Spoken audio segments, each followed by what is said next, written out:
Para que los árboles puedan llevar a cabo la fotosíntesis y así puedan mantener su salud en general, el agua y los nutrientes necesitan moverse por todo el árbol, incluso contra la gravedad.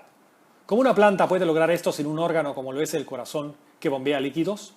Como veremos, el agua se extrae desde las raíces hacia las hojas a través de un proceso llamado transpiración. Además, el potencial de agua impulsa el movimiento del agua de una zona de la planta a otra mediante la osmosis, la gravedad y la tensión superficial del agua. La transpiración comienza en las hojas. La disposición de las células y las estructuras de las hojas facilitan el movimiento de los gases y el agua dentro y fuera de la hoja. Una hoja contiene varias capas de células especializadas. La epidermis superior es una capa celular gruesa que proporciona una cubierta protectora. Por debajo de esa capa se encuentra el tejido mesófilo. Las células de la capa mesofílica de la empalizada son sitios para la fotosíntesis y la secreción, así como para el almacenamiento de alimentos y agua. La capa de mesófilo esponjoso contiene una disposición más floja de células. Los espacios entre las células ayudan en el intercambio de gases y el paso del vapor de agua de las hojas. A lo largo del tejido epidérmico inferior se encuentran estomas, que son aberturas microscópicas flanqueadas por células guardianes. Los gases pasan a salir de la hoja a través de estas aberturas, así como agua en estado gaseoso que se evapora de las hojas, un proceso conocido como transpiración. La capa esponjosa de mesófilos contiene disposiciones de tejido vascular que consiste en xilema y floema que se especializan para el transporte de agua y nutrientes a través de la planta. El tejido vascular se extiende desde las hojas a través del tallo hasta las raíces. El agua es transportada en el xilema desde las raíces si el potencial hídrico es mayor, hasta las hojas si el potencial hídrico es menor. La disposición de los tejidos, las funciones de las células y el potencial de agua determinan la dirección en la cual el agua se moverá a través de una planta. El agua sale de las hojas como vapor de agua a través de los estomas. El vapor de agua perdido de las hojas es reemplazado con el agua que entra a través de sus raíces y se trae a través del tallo en el xilema. El xilema se compone de vasos que son tubos continuos formados a partir de células muertas, huecas, cilíndricas dispuestas de extremo a extremo, y traqueidas, que son células muertas que se estrechan cuando el extremo se superpone. Esta disposición y la naturaleza polar de las moléculas de agua permiten que el agua pase de una corriente ininterrumpida a través del xilema desde las raíces hasta el interior de las hojas. La adhesión es la atracción de moléculas de agua a una superficie, como la pared del xilema.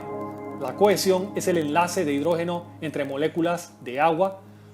Juntas, la adhesión y la cohesión permiten que el agua se mueva a través del xilema en una corriente continua de las raíces a través del tallo, para reemplazar el agua perdida de las hojas a través de los estomas. El agua entra en la planta a través de las células epidérmicas de las raíces y viaja al xilema. El potencial de agua en las células de las raíces aumenta cuando las bombas Sim-Porter en la membrana plasmática permiten que los protones pasen a la célula, bajando su gradiente de concentración. Estas bombas acoplan el transporte de protones con el transporte de minerales y otros solutos dentro de la célula. El agua entra en la célula impulsada por la osmosis. La presencia de canales de acuaporina en la membrana mejora la osmosis, permitiendo el flujo masivo de agua del suelo hacia las raíces. El otro tejido vascular principal es el floema. El floema transporta carbohidratos y aminoácidos que se producen en las hojas a las células de las raíces y tallos, donde se utilizan y almacenan. La conducción en el floema se lleva a cabo a través de dos clases de células alargadas, células cribosas y elementos de tubo criboso. La mayoría de las angiospermas contienen elementos de tubo criboso. Ambos tipos de células tienen grupos de poros conocidos como áreas de tamiz, que son abundantes en los extremos solapados de las células. Estas estructuras ayudan en el movimiento de los carbohidratos, como la sacarosa, que se fabrican en las hojas y se llevan en el floema a través de la planta, un proceso llamado translocación. La presión de turgencia aumenta en los elementos de tubo criboso a medida que la sacarosa de las células circundantes es llevada al floema a través del transporte activo. El agua entra entonces en el floema del xilema por osmosis, que impulsa el transporte de carbohidratos en el floema.